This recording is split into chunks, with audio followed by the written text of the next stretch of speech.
हम तो इधर जम्मू में बैठे हैं, वहाँ हम मीडिया में ही देख रहे हैं कि यूथ कांग्रेस ने जो प्रोटेस्ट किया था एआई समिट में, तो उसके खिलाफ जो प्रोटेस्ट हुआ, उन बच्चों को भी गिरफ्तार कर लिया हुआ है और उदय को भी गिरफ्तार कर लिया हुआ है। मैं समझती हूँ कि मेरे बेटे ने जो कहा कि हम गांधी के मार्ग पर भी चलते हैं और जरूरत पड़ी तो हम भगत सिंह भी बन सकते हैं, तो मुझे उस पर गर्व है। उसने ऐसा कहा। आज भगत सिंह की जरूरत है हमें, और सभी नौजवानों से मैं आह्वान करती हूँ कि भगत सिंह बनो और अपने देश की सोचो।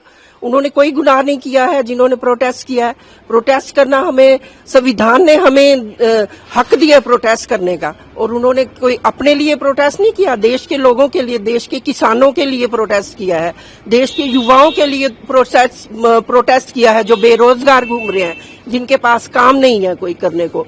और जो किसान हैं, मोदी जी ने जो डील की है, पता नहीं किस प्रेशर के तहत ट्रंप के साथ जो डील की है, वो हमें 18% टैरिफ लगा रहे हैं और ये उनको 0% टैरिफ लगा रहे हैं। तो हमारे किसानों का जो उनका सामान जो है, वो उनका जो आयात होगा वो सस्ता होगा और हमारे किसानों को नुकसान होगा।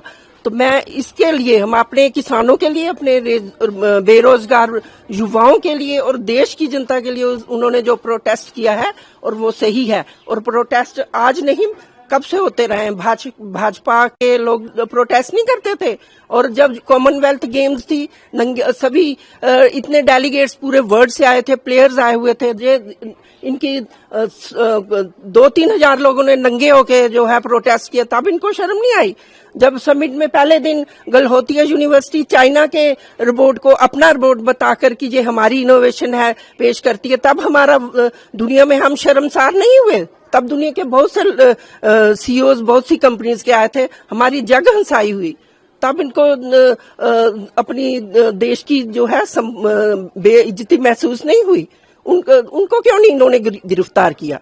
मुझे फक्र है अपने बेटे पे, मेरे बेटे पे फक्र। हम सही रास्ता चुनते हैं और सही करेंगे, जनता के लिए कुछ भी करेंगे। और हमारे जो बेटे और उसकी जो टीम है, वो हमेशा युवाओं के लिए आगे लड़ती रहेगी।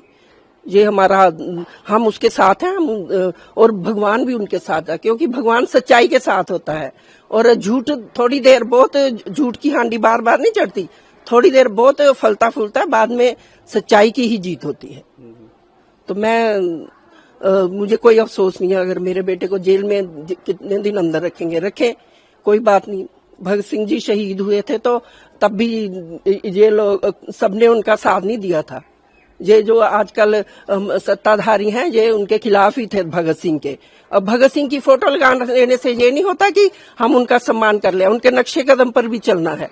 तो मैं अपने बेटे का साथ हूँ, और वो जो है सरकार जो चाहे कर ले, हम सच्चाई के साथ हैं, और सच्चाई के साथ हमेशा अपने देश के लोगों की बात करेंगे, अपने युवाओं की बात करेंगे, मजलूमों की बात करेंगे।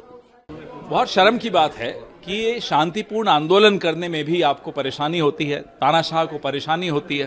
तानाशाह को किसी ने आईना दिखाया तो वो उसको जेल डाल देगा। हम ये जानना चाहते हैं कि क्या पुलवामा के आतंकी सारे गिरफ्तार हो गए? क्या पहलगाम हमले के सारे आतंकी गिरफ्तार हो गए? क्या लाल किले ब्लास्ट के सारे आतंकी गिरफ्तार हो गए? एक टी शर्ट उतारने से आप इतना डर जाते हो, देश में आतंकी हमले हो जाते हैं और आप गिरफ्तारी नहीं कर पाते हो। ये इस सरकार की असलियत है। उधर जम्मू कश्मीर से उमर अब्दुल्ला कहते हैं कि एलओपी का जो रोल है वो मुद्दा राहुल गांधी लीडर हैं, देखिए, अंदर से सवाल उठ रहे हैं। कोई सवाल नहीं उठ रहे। पूरी कांग्रेस आज किसानों के साथ खड़ी है। पूरी कांग्रेस आज ट्रेड डील में जो समझौता कर दिया नरेंद्र मोदी ने, घुटने टेक दिए एक कायर प्रधानमंत्री ने, पूरी कांग्रेस आज देश के साथ खड़ी।